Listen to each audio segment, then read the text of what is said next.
If you'd like to get involved with Shoreditch Radio, or if you run any local projects or events, please contact us at info@shoreditchradio.co.uk. Esky boy, don't know. Out to all my people. Hello, we're Beamer. Hi, this is Dean from Lois and the Love.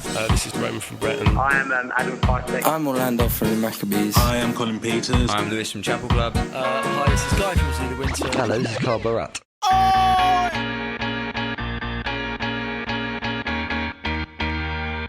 Hey, this is Rita Ora, and you're listening to Shoreditch Radio. Yes! Good evening, this is David Watson.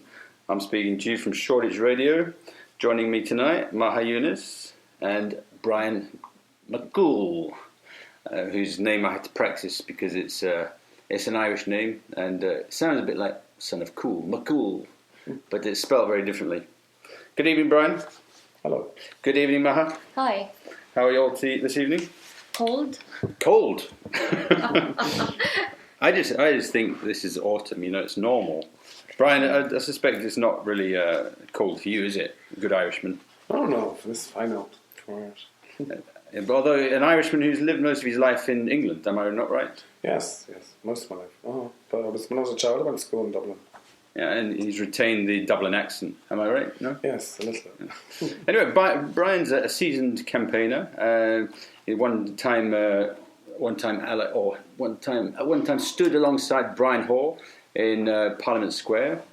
Slept overnight in Parliament Square, I understand, on a few occasions. I did after the invasion. Yeah. I was there for 1 week. And we're going to be talking to him a bit more about that a little bit later. And Maha, would you like to remind everybody what your background is? Oh wow, okay. I'm actually a clinical geneticist, so I work in inherited diseases. So we're going to be talking about clinical geneticism tonight, is that right? I don't think so. And also, I can maybe describe myself as a political activist. Yes, and your background is from? I'm originally Palestinian. But you now live in London, and you've lived in London for the past 10 years. Yeah, and is it okay to tell the listeners that you've got something to celebrate this? Oh yes, I've just obtained my British citizenship. Congratulations! Thank you. Well done. Very pleased to hear that. I'm now a proud Brit. Yeah, like Brian. Brian, you're a proud Brit as well. Yes, I'm a Londoner. Yes, and yes, a Londoner too. Yes. So we've all got that. Oh, very multicultural, even though we're all from different backgrounds. And yes, I might remind the listeners, I'm of Scottish and Geordie heritage, so I'm not a pure Englishman either. Anyway, we're going to talk a little bit about political events of the week, first of all, before we move on. Looking at some of the appointments that Jeremy Corbyn made to his team, not such, it's not the cabinet team, it's one of the first one that was a little bit controversial was Andrew Fisher. He's made Andrew Fisher head of policy, is that right, for the Labour Party, or for his policies. And this has been greeted with some dismay, I quote some of the newspapers. Caroline Flint, for example, demanded to know why Mr Corbyn was employing someone accused of openly attacking Labour during Mr Miliband's time as leader. What do you think about this, Maha? I think it's fair enough. You want somebody who is close to your politics, and I think perhaps Jeremy thought that Andrew Fisher would be somebody who would closely lay out the policies as they are, even if he attacked Labour before, because Labour didn't really stand to its own principles. Now you get somebody perhaps who is able to do so. I don't know much about Andrew Fisher. I just trust that perhaps Jeremy chosen somebody who could put these policies forward. Apparently he's already the subject of an internal investigation because of a tweet that he urged voters in Croydon South not to vote for the Labour candidate at the time, Emily Benn, who is she's still the granddaughter of Tony Benn. He instead supported John Biggar, a candidate for the anarchist group Class War. What do you think, Brian? Do you think Jeremy Corbyn should be employing Andrew Fisher? Oh, Jeremy Corbyn is quite a radical politician, so if he's sticking by his guns, probably that's the best thing to not kowtow to those who are trying to get him to back down from his policies and what he really believes in. But it shouldn't be. It shouldn't the main focus of the Labour Party be to get back into power? Maha, sorry. Well, I think when you said that story about Andrew Fisher, I think that sort of explains how great Jeremy Corbyn is, that he's willing to have somebody who was once publicly against Labour Party. That really shows how truly democratic Jeremy Corbyn is, and that's what you need, that he's overlooking personal attitudes and wanting to get into power over whether can this person deliver and actually put these policies forward. But don't you think he should have waited at least until the internal investigation was over? I don't see why should even Andrew Fisher be investigated for this. Don't you think it's wrong that he urged the constituents of Croydon South not to vote for the Labour candidate? Why not? I mean, why is it? I don't see why is this deserving of an investigation. He had an opinion. He campaigned for it or against it or whatever, and people followed him. I don't see that. It's undemocratic actually to investigate him. It means that you cannot go against somebody. You cannot go against the Labour Party. But then, if he's going to be loyal to the Labour Party, surely he should support the Labour candidate. I don't know. When you join the Labour Party, do you have to vow your allegiance and loyalty? Do you? Well, I think you're supposed to sign something to say that you're going to support the aims and not campaign against them. So then his membership should be ended. I'm quite surprised he supports a Class 4 candidate. So you think it's a bad appointment, do you, Brian? Not at all. I just didn't know that he supported the Class 4 candidate. And that's quite surprising for me. That should be investigated because that's Class 4 are not part of the Labour movement. Okay, so they are a left-wing radical anarchist group, but they're not part of the mainstream Labour movement. So therefore, you think he shouldn't be appointed? No, I just think maybe his appointment should be looked at. Postponed? Possibly, yeah. Discussed. But actually, we're not even sure if he is a member of the Labour Party. If he presumably, it's possible he's not. You know? He was policy officer for the Civil Service Union, the Public and Commercial Services Union. At the time, he worked in the office of the General Secretary Mark Savotka, who himself was prevented from voting for Jeremy Corbyn during the leadership contest this year, presumably because he had previously expressed support for parties to the left of Labour. But Fisher had previously worked for John McDonnell, the current Shadow Chancellor. I mean, what do you think? I mean, I think Brian's sort of swerving towards the point of view that he shouldn't be appointed, at least at this stage, whereas Maha thinks that it's okay as long as he supports the policies that Jeremy Corbyn is currently espousing. Well, if he's supporting the policies of Jeremy Corbyn, then as an appointment, not as somebody who's necessarily in the Labour Party, then that'd be acceptable. Fine.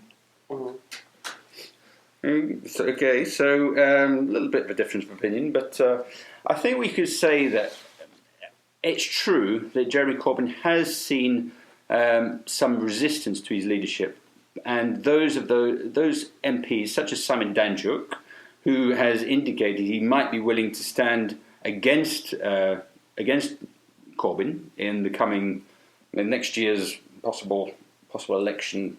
He's willing to stand against Corbyn, presumably to unseat him. And the fact that Corbyn has previously opposed all Labour leaders while he's been in Parliament has been ammunition for those who see it as justifiable. What do we say to this? What do you say to that, Brian? Well, Corbyn's representing the membership of the Labour Party. They're the people who have put him in power. He's not representing the parliamentary Labour Party because those MPs do not support Corbyn's policies. But what do you say to people who say that, Simon Danjuk and whoever else, Mike Gapes is another one, who stood on a certain platform, were elected by their constituents, therefore they have to stand by the policies that they were elected on? Don't they have a legitimate right to stand against Corbyn? Don't you think they should be loyal to the leader? No, because they were elected on their candidate, the people that they're representing. So it's okay for them to oppose Corbyn? Yeah. Yes. And you agree with that? I agree with that totally. Yes. Because then it becomes a one-way system, and you don't want that. You want people to debate and negotiate. And I think that's okay in a parliament, especially that British parliament. So you would want to have that, and it's very healthy to have that. And I think it's unhealthy when people start saying, well, you are a part of this, then you by default have to be that. And I think that's absolutely wrong. That's when you get dictatorship and you get failing countries and failing policies, because you aren't allowed to have the freedom to debate and negotiate and disagree. And that's why in the House of Commons they have whips. Exactly. I should say that Brian made the motion of a whip as he said that. I don't think they actually literally use a whip, Brian. Or 3 lines. Maha, you surprised me a little bit by saying that, because I thought you would be wholly supportive of Corbyn. And people like Simon Danchuk and the others have, caused a little bit of trouble for the leadership as they stand at the moment. So if that's your position, what would you say to the people who are trying to deselect, or at least talking about deselecting people like Simon Danchuk? How do you mean deselecting people? As in having him replaced by another candidate who's more sympathetic to leadership. I think that defies the object of democracy. You can't do that. I mean, it is true that you have to... I mean, we discussed the issue of Andrew Fisher being unloyal to the Labour Party, and we have to investigate them. Now we're talking about MPs not loyal to the leadership of the Labour Party, and yet, let's deselect them. It's becoming a mayhem. That's not true and honest politics. So they all should stand. I agree that they all should stand for common grounds, but it doesn't have to be exactly the same, exactly as you write them down. Otherwise, you will just have you just start now beheading people for not, accepting your opinion. That's a bit of a jump, isn't it? That is a huge jump. But that's how it starts, by not liking somebody, let's deselect them. And then next time you'll imprison them, and the following you'll just kill them. We're not quite in the ISIS camp yet, are we? No, I wasn't actually referring to ISIS. I was referring to the old queens and kings of England. Okay, fair enough. So, well, under New Labour, then people were put into positions like Tony Blair himself was supplanted into a northern constituency that he had no connection with whatsoever, and was just put in there. And because it was a Labour majority, it was a safe seat, and it was given to him.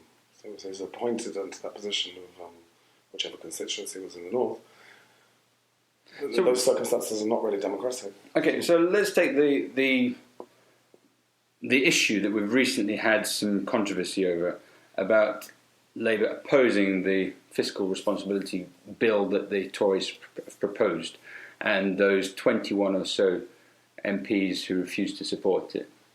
Brian, do you think it was perfectly reasonable for them to oppose, or at least to abstain on that bill?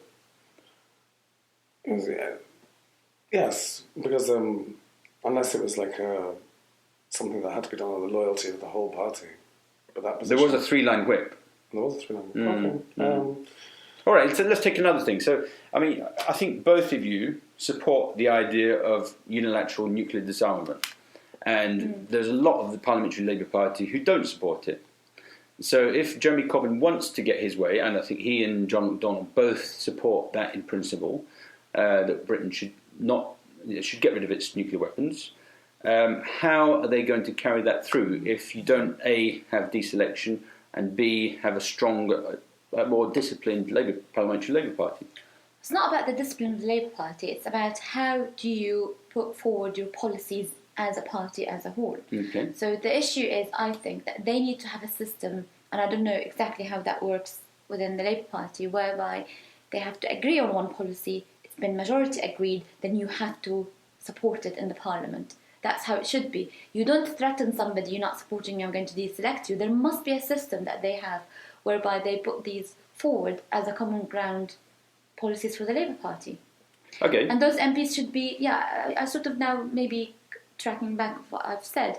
Perhaps if there is a system, then you might consider, well, are you right to be within that Parliament? Are you okay to be elected within that constituency? And maybe for those MPs in that constituency, they could have a referendum, a local referendum, to see whether they agree with their local MP or not. I don't think there is that sort of a system in place. I mean, well, that's what I'm saying. They need to review how they do their own policies, because I think maybe that's why they get in trouble like this. I think there is a movement within some, for example, Simon Danchuk in Rochdale. I think he's the MP, former Cyril Smith seat. I think he is facing some opposition from some of his constituents, and he may face some sort of a deselection hearing. And I think... Then that's fair enough. So if you were part of that Labour Party, presumably you would vote, or wouldn't you? How would you vote for that motion, if the motion was to deselect Simon Danchuk, for example? I would join that deselection process. If it's a process not based on individuals, so applies across the board, then yes, I would join it. On the basis of? On the basis of whether there has been an agreement on policies or not, and on the basis that they will work against or for the common agreed Labour policies. So if you are in the Labour Party but you don't agree with its policies, then why are you in the Labour Party? But who agrees the policy? If it's down to the Parliamentary Labour Party, then it's going to be a different set of policies to the common grassroots membership, isn't it? It's a conflict of interest between the Parliamentary because Labour Party the membership. The grassroots membership is much more radical than the Parliamentary Labour Party.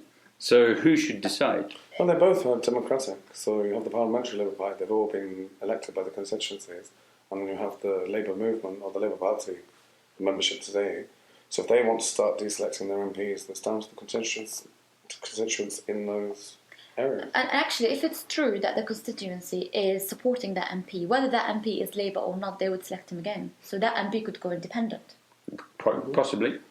So that's not really an argument that they could hold, that they weren't selected just because they were Labour. Maybe they were selected because they were Labour, not because of their policies. They can't say, I was selected because of my policies, and I got independent and see what happens.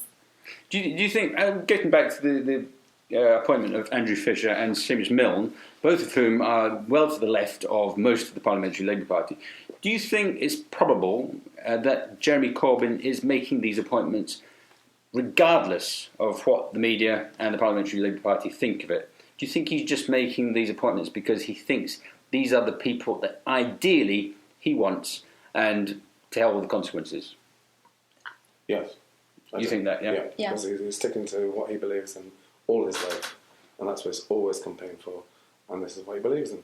Exactly, and I think I do trust his selection, and I think he's selecting. He was accused of being unprofessional, but actually, the trouble is with the media, they pick on some people he appointed. Nobody spoke, for example, about the economy committee that he appointed. He selected one of the prominent people in economy, celebrated by capitalists as well as Marxists. Sometimes you see, what's his common ground? Thomas Piketty, and he's a famous economist, and nobody picked on that. And that would show. I was actually impressed that Jeremy Corbyn among had others Thomas Piketty on his economic selection, and nobody picked on this because Thomas Piketty is a celebrated, well-known economist. Among others, Danny Blanchflower as well was a former member of the committee for the Bank of England, for example, yes, committee. But I think, is there a possibility? Is it all going to go belly up? If come May, Labour do really badly in the elections, will somebody like Simon Danchuk challenging him for leadership? Is there a possibility that he'll unseat Corbyn? What do you think, Maha?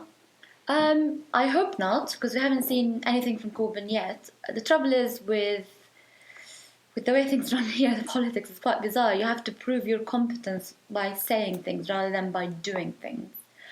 And I think we need to wait till actually things are in place and in action to assess whether somebody is competent to be a leader or not.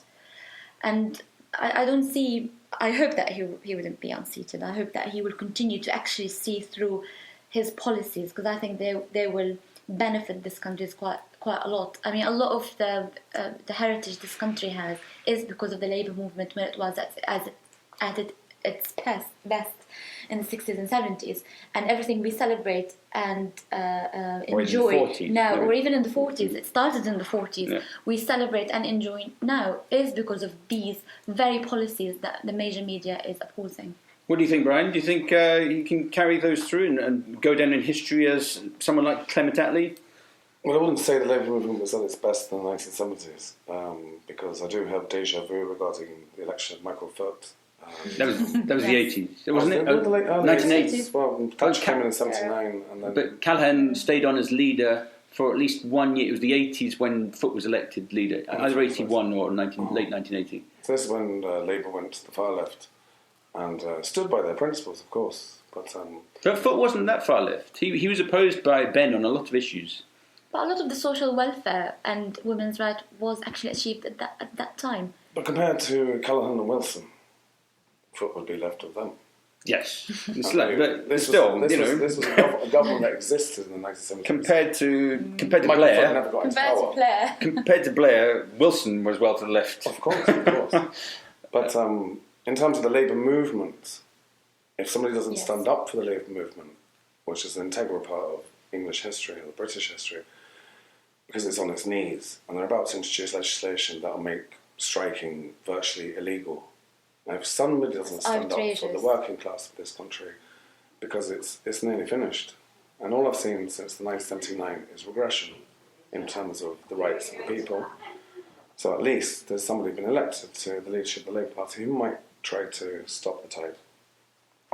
Are you really worried about this Labour, I don't forget what they call it, Labour Relations Bill, is it? Or certainly the proposed legislation to outlaw strikes that aren't supported by more than 40% of those eligible to vote. Do you think that's liable to happen, Maha? Do you think that'll go through? Brian thinks it's likely to go through. There is this worry because there is this attitude from the public every time a strike happens. People say, "Oh, another one." Nobody seems to appreciate how important strikes are, and this is due to the way the media is handling. Do you think unions have issues of got? strikes. Do you think unions have got themselves to blame in a certain extent? No, not at all. It's the media who's got themselves to blame. But then you could say that, well, in fact, the unions should have played better from a media point of view. They should have got somebody to communicate their message better. What do you think, Brian? The unions were emasculated by Thatcher in the 1980s. They introduced laws then that sequestrated all the funds of, say, the National Union of Seamen, etc. And now this government today, Cameron's government, are once again introducing laws that will completely destroy the labour movement. They'll have no power to even withdraw their labour. Do you think people, though, like Bob Crow, for example, do you think he was a kind of abrasive character, maybe slightly polarising? Do you think he should have played the media a bit better? I mean, for example, I remember once when he was talking to South East at 6, the interviewer, Rish Latif, asked him how much, is it right for him to be campaigning for tube drivers to be earning more than 50,000 when they're already on 40+ thousand? He said, "Well, how much do you earn?" He was very direct and possibly rude. What do you think, Maha? Do you think that was the right approach, or do you think he should have been more polite? I think that's the right approach. This is where we don't want to talk about the tube strike. I'm always pro strike anyway, and I think it was all to do with the quality of life that they will get. If you lose that right, you are in danger of being slaved for your earnings, for your living. I mean, last year, what people didn't know, for example, I work for the NHS, and we were up for a 1%. The 1% inflation rate is to be frozen. We're not allowed to progress with our salaries every year. So imagine I work with a very hard, difficult, very skilled job at where I work, and then I don't get any improvement on my salary for the next 5 years. Is that fair? Well, the government would say that it's the same for everybody.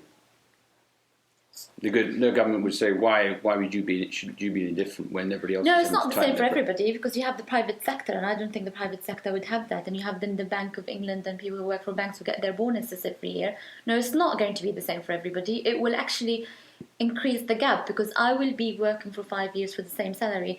Prices are going up. I cannot afford even housing or rent or anything, because I am being frozen at a certain level of my work. Not only this, they want us as well. One of the things that they wanted last year was to make us work weekends for the same salary. And I don't think I can cope working 7 days, more than 50 hours. And that's what they're doing to nurses and doctors. People say, "Oh, but you earn, that's a lot of money." No, it's not. When you lose your weekend, when you lose your livelihood, when you work under so much stress and you're making so many decisions, and yet you say you actually earn enough. It's a very, very snobbish, prejudiced way of thinking. Brian, I think everybody should earn. a lot of money. Right, you got any sympathy for the government at all? You know, you're quite well versed on the history of the British state. Well, I do say now Britain's competing in the global market, and this is the global market that the new Conservatives envisaged. So everybody's one for themselves, you know. But you said you remember the 70s as a bad time for the Labour movement.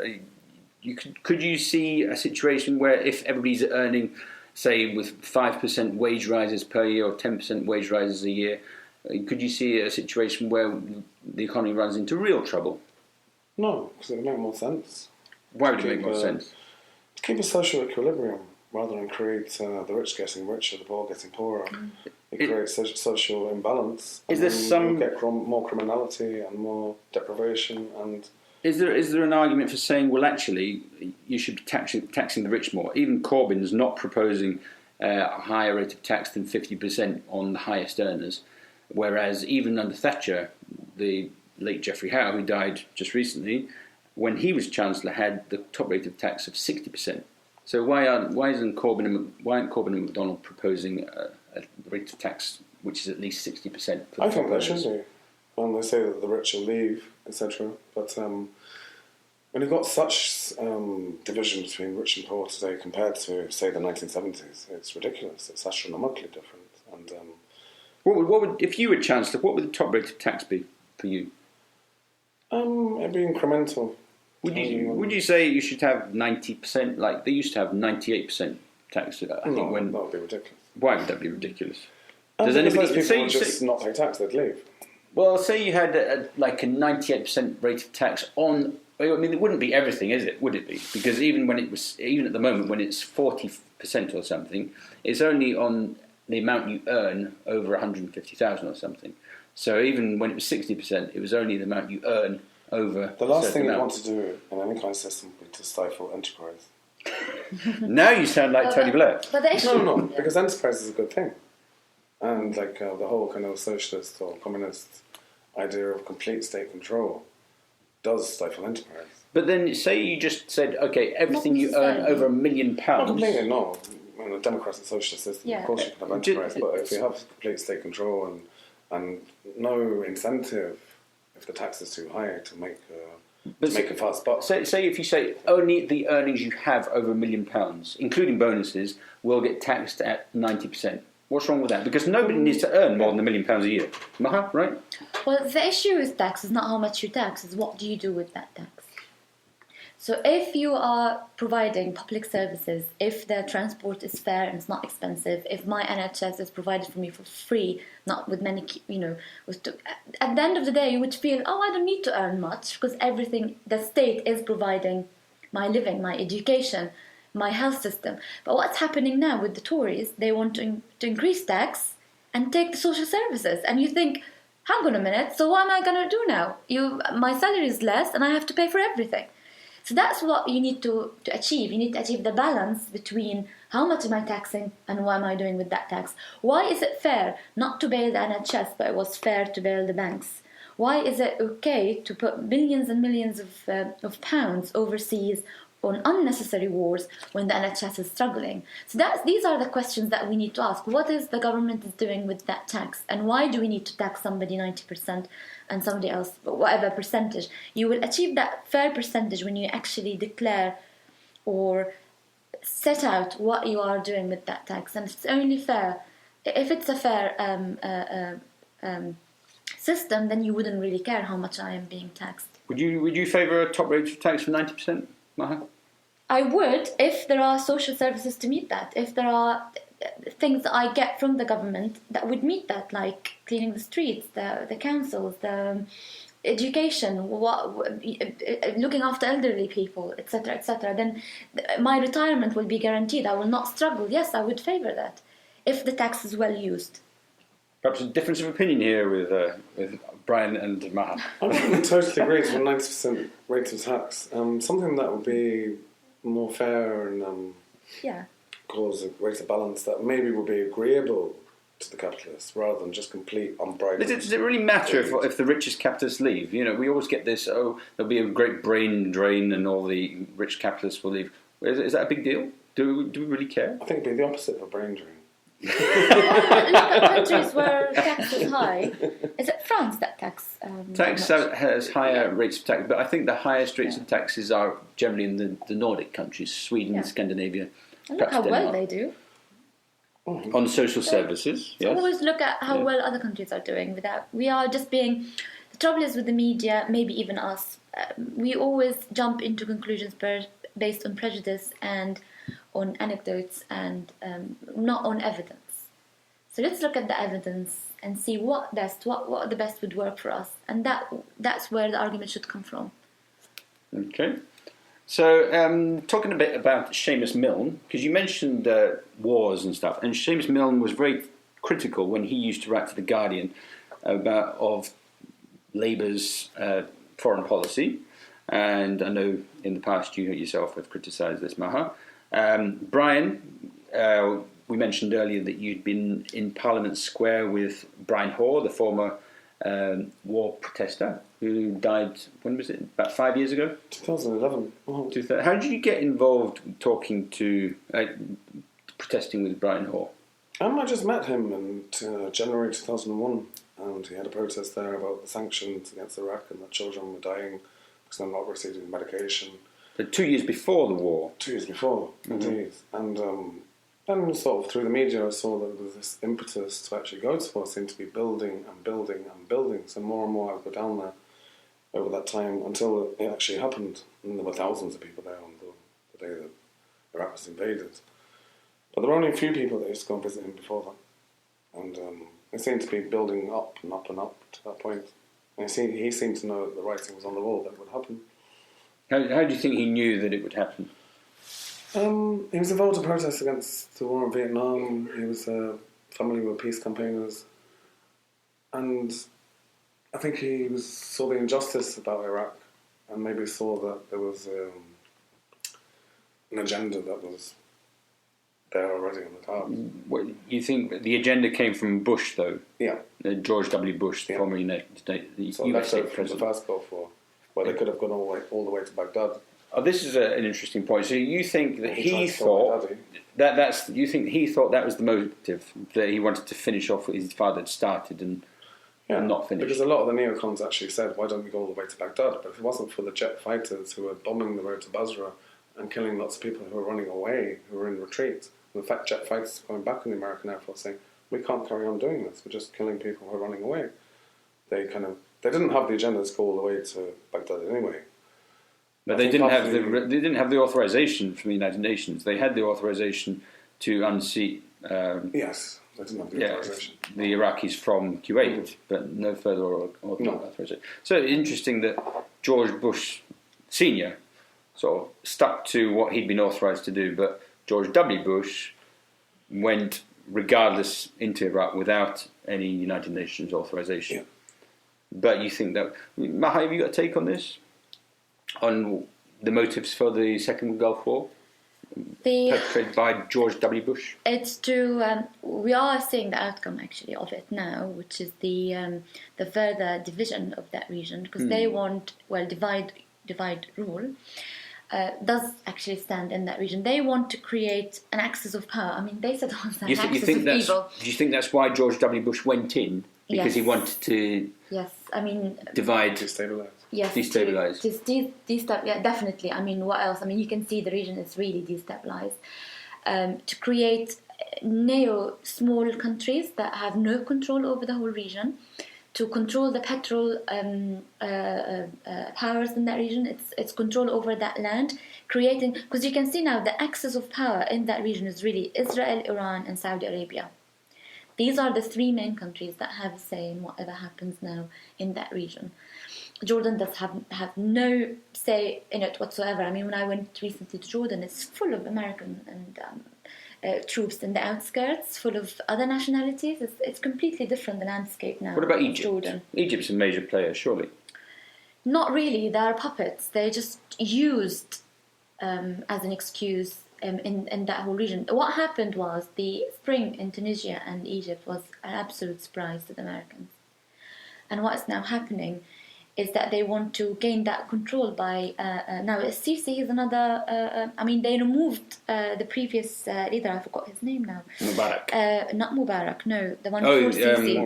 Morsi, exactly, Morsi, and he was as democratic as it can get, and now you get a status quo in that region, and visits from the Americans to Egypt to America. So there is a strategic control. It's not democratic anymore. The spring has finished.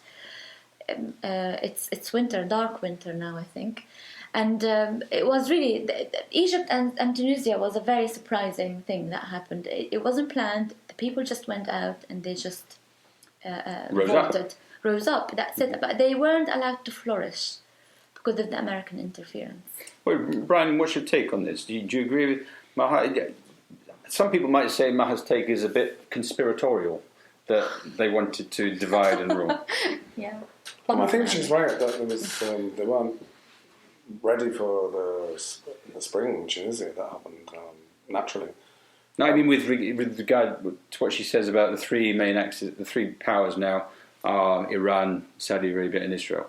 Yeah, and the Egypt and Jordan are basically just bit players who are controlled by puppets. Well, the Egyptian military is funded by the Americans. Yeah, so is the Saudi Arabian. And so the Jordanians. Yes. And so is Israel. Well, Russia has now entered the fray too, of course. Yes. So they're on the picture too. So you could say, well, okay, so what... hang on. Who? Russia wasn't involved before? Oh, of course, supporting Assad. Russia's always supported Assad's regime.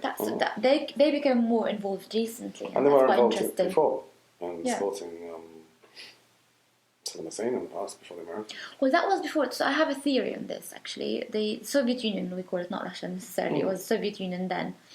And they had involvement in that region, but it wasn't an overpowering involvement. It was more of a supportive involvement. This will sound maybe, and I know what the Russians did, and I know what communists did in Europe, etc. But when it comes to Middle East, they actually were genuinely supporting. I know that we didn't like the leaders, etc. But the scene in that region was completely different. It was secular, not radical. You had more red flags, less religious extremism as you see it now. The stereotypes of that religious extremism was built up and started right after the collapse of the Soviet Union. When the Russians walked out of that region, it was the playground for the Americans. They radicalized the region. The first Gulf War happened, and then consequently the second Gulf War, even say three. And ever since they wanted more control over that region, they were still scared of the Russian involvement. They didn't want any Russians to be in. And then you started to see more divide, more political, radicalized parties coming up. So you're, essentially, it sounds as if you're blaming the Americans for the rise of ISIS. Am I right? Of course, yes. Okay. I mean, there are some... you say it's... Some people would say that's absurd, that the Americans have got no interest in seeing a radical movement like ISIS rise up. What possible Can I tell you motives why, would they have? The thing is with radical movements and political parties, and maybe you would know this, you wouldn't suddenly hear of a party appearing on your doorstep. There's always a leader starting from years and years and years, like Muslim Brotherhood started from the 30s. They came to rise right to the 80s. They were killed in Egypt and in Syria later on. And they were completely slaughtered by the first Assad regime in Syria in early 1980s. And then they were trying to flourish in Egypt.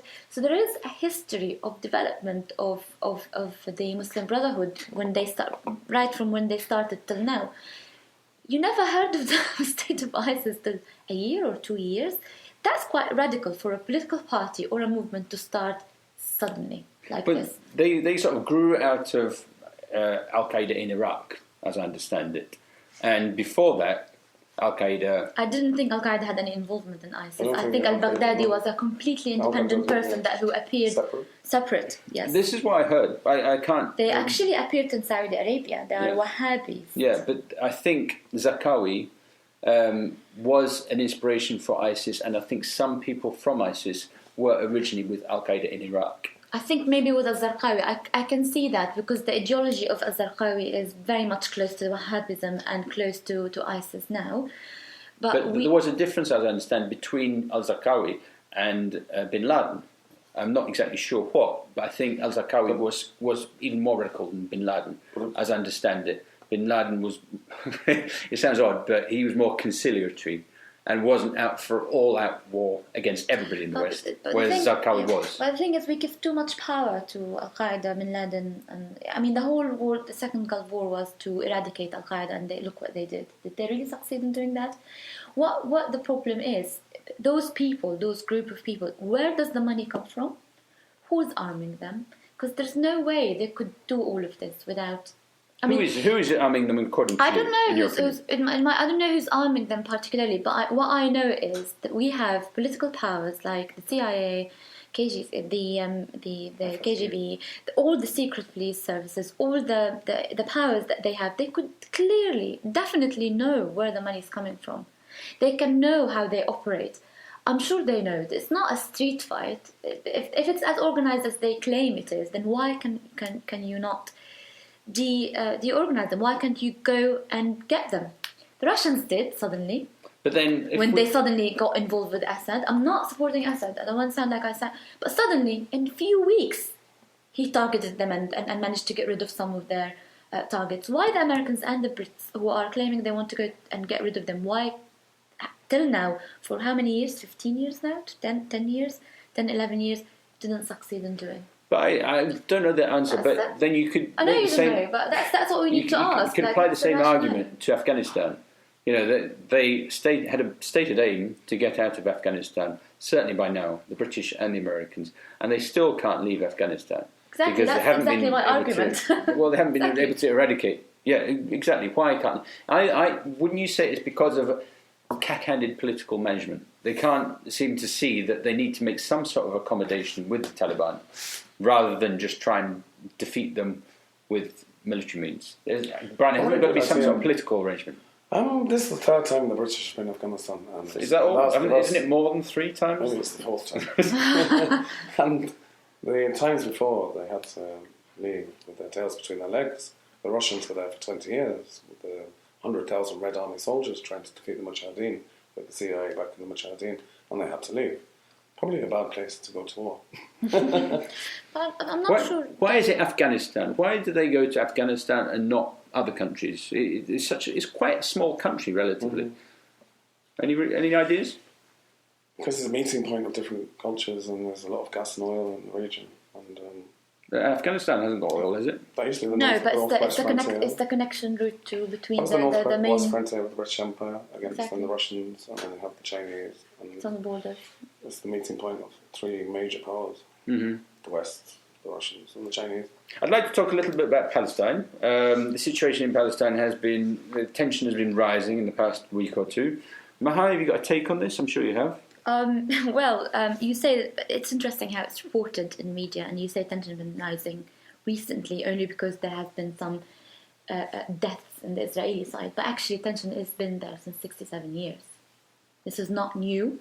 My take on it is, since the start of October, there has been, especially after the UN speech that was done by Abbas, which actually really upset so many people, and that was straight after. What did he say that upset people? What did Abbas, the Palestinian leader, for anybody listening who's not sure who he is? He sort of approved with the presence of the settlements, and he sort of decided, I can negotiate with you under that condition, but the conditions he put forward are not completely in line with the demands of the Palestinian. He is basically compromising even more, although to the Israelis he sounded as if he isn't compromising and he is not willing to talk to them. But the issue is the settlers are getting more, and when we talk about settlers in Palestine, we talk about people, civilians who are settling in supposedly occupied Palestinian land. And I say supposedly because in my eye, the whole of Palestine is occupied. So you don't accept any Israeli state at all? You don't accept the legitimacy of Israel as a state at all? No, because if you have a house, you own a house, right? And a thief comes and steals 83% of your house and gives you 17%. Why should you, in the corner of your house, accept that thief? Why should you? Why should I, as a Palestinian? I'm not allowed to go even to my land. I'm not allowed to enter my father's house. I'm completely ethnically cleansed from that region. Why should I accept Israel? They're not accepting me. The question is, why Israel not accepting the Palestinian? So that's how we should ask the question. So the question that would be always thrown back at you is, what do you want to do? You want to throw all the Jews into the sea? That's the standard question that would be thrown at you if you said that in Israel, or maybe even on the okay. And what about the 6 million Palestinians who are displaced of their homeland? No, but in refugee camps. Would you answer? That's my answer to the question. So is it okay to expose one nation to atrocities and on the expense of the other? So the existence of the Israelis in Israel should be on the expense of the Palestinian? Why is that? That's my answer. Because for me, I don't see any problem that, now we diverted from the topic, I don't see any issues or anything that will happen to Jewish people, if you want to use that word, to the Israelis, to Zionists in Israel, as much as what's happening to the Palestinian as we speak. Ever since October, ever since the Dawabshi family was killed, burned to death by a settler, and that settler was sentenced to 6 months in prison, in comparison to a political activist in Palestine that's sentenced to 13 years in prison. Ever since that, sort of the tension, as you described it, has started to rise. And ever since October events, 57 Palestinians were killed, 35% of those under the age of 20.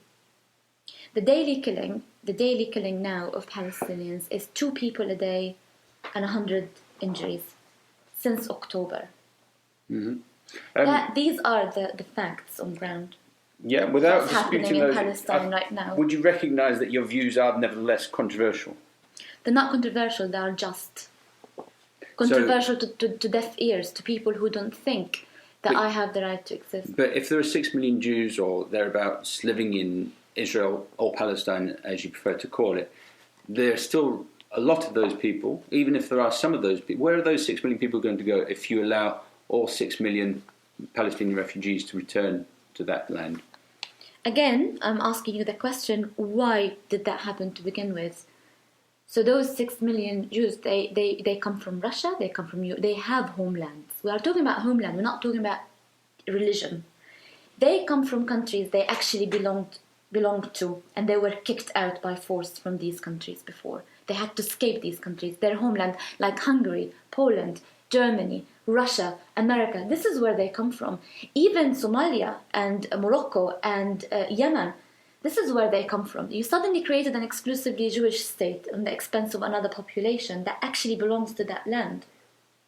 So where would they come? Where they would go? They would go to their homeland. Surely they will be accepted, and I promise you, I'm sure a lot of them would want to go back to their homeland. But would you expel them? But that's not my problem. I wouldn't expel them. Don't put words into my mouth. I didn't. I'm asking you a question. I'm not putting words into you. I'm asking you if you would. I don't. Frankly, what I care for is what will happen to the Palestinian people, because the Palestinians are the ones that are troubled right now. Those are the ones who are being persecuted and prosecuted on a daily basis. Jewish people in Israel aren't.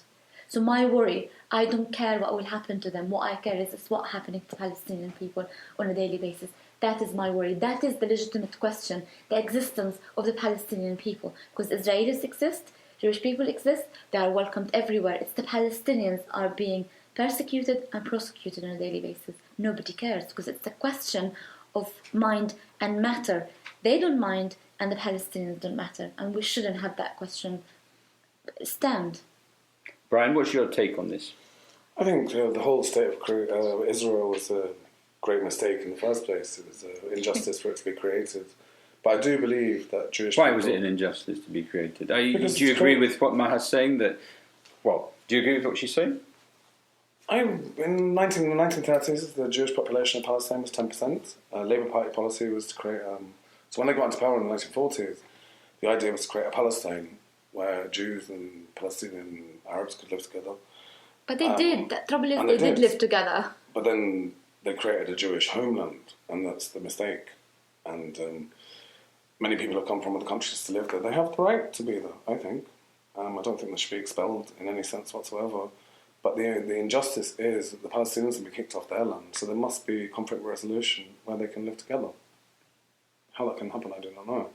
When you got partition like that as well in states like Kashmir or Korea or... Well, it's not. The thing is, the thing is how you describe it now, by saying it's partition. So to be claiming that that land already existed and belonged to them, I'm sorry, No, they don't have the right but to there's live Jews in that that lived land. there for thousands Yeah, of years. but this is not about religion. So the 10% who lived there, the rich people, they were actually there are stories from people from Haifa, from my godfather actually. His doctor was a Jewish doctor before pre-1948. We're not saying expel Jewish people. We're not saying that because you're Jewish, you're not allowed to live there, you don't have the right to live there. No, we're talking about people who actually lived there, whether they were Jews, Christians or Muslims or atheists or whoever, who actually lived in that homeland and was expelled to make way to another person coming from another country, using the excuse of Judaism to claim that right to live in that land. I don't think that's right. I'll give an example. My homeland, Ireland, and there were people planted there 250 years ago. People planted from Scotland and from England that were planted onto my land as Gaelic, Irish, Catholic, and they took my land. And there was been conflict there. At the moment, there's no war at the moment, and they're still living there. But I couldn't think they should be expelled.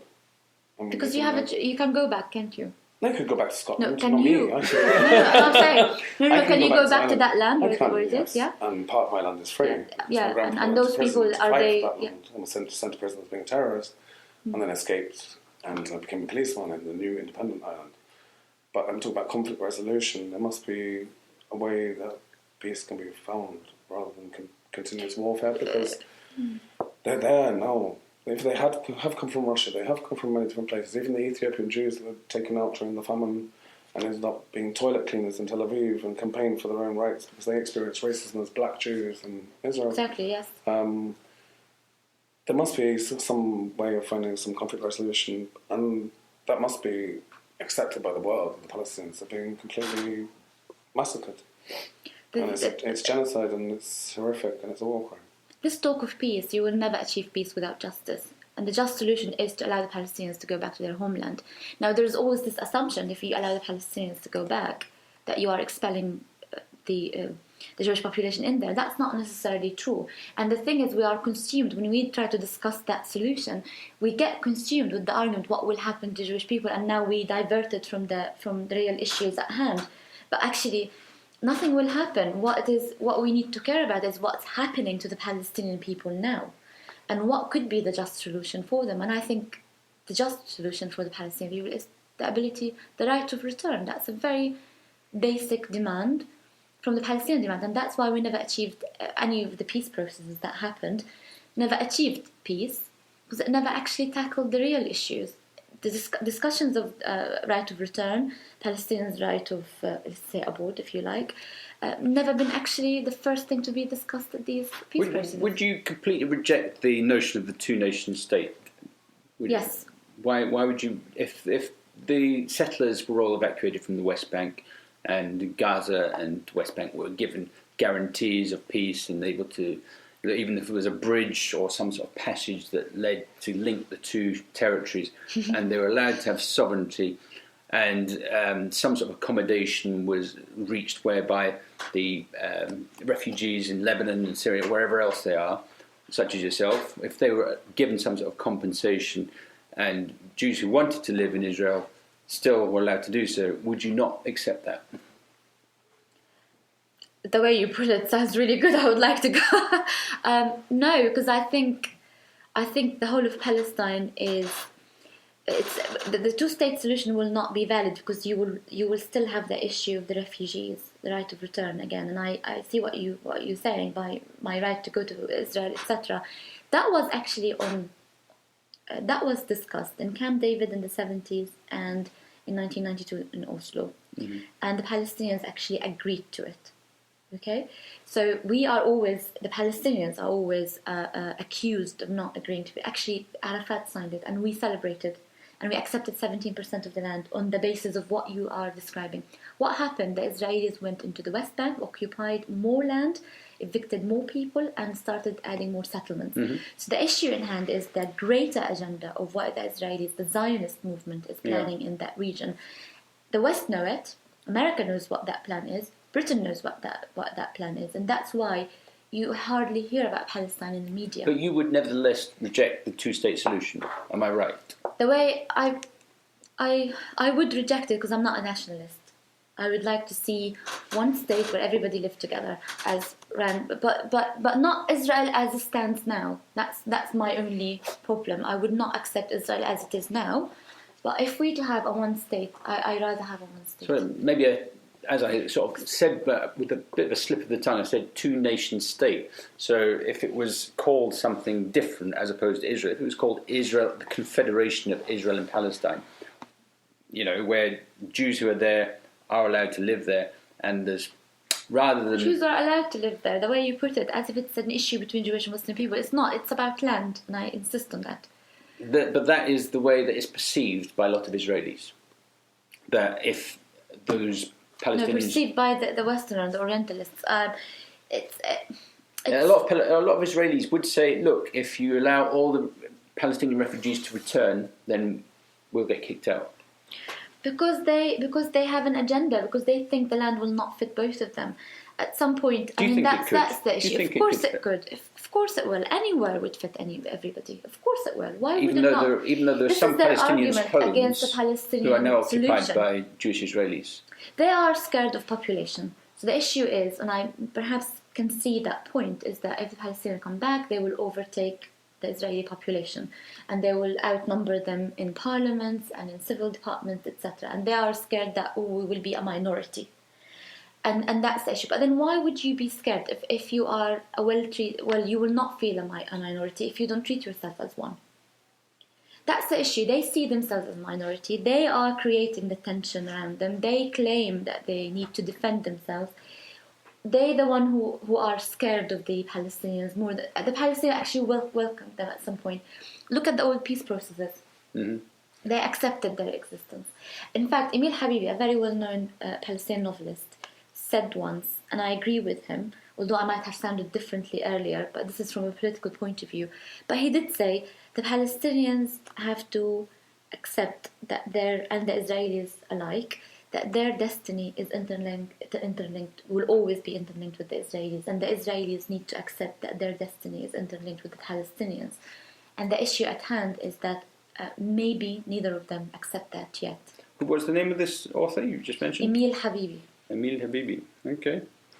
Look at it. Look forward to that. I'm sorry we haven't been able to discuss everything we wanted to tonight. However, we have had fascinating discussions with both our guests, Maha Younes and Brian MacCumhaill. Brian, would you like to say anything before we sign off? Chocolate. What does that mean? Our day will come. Your day will come. Who, Ireland? The Palestinians. The Palestinians. Okay, yes. you count yourself as one of them. In solidarity with Maha, I take it.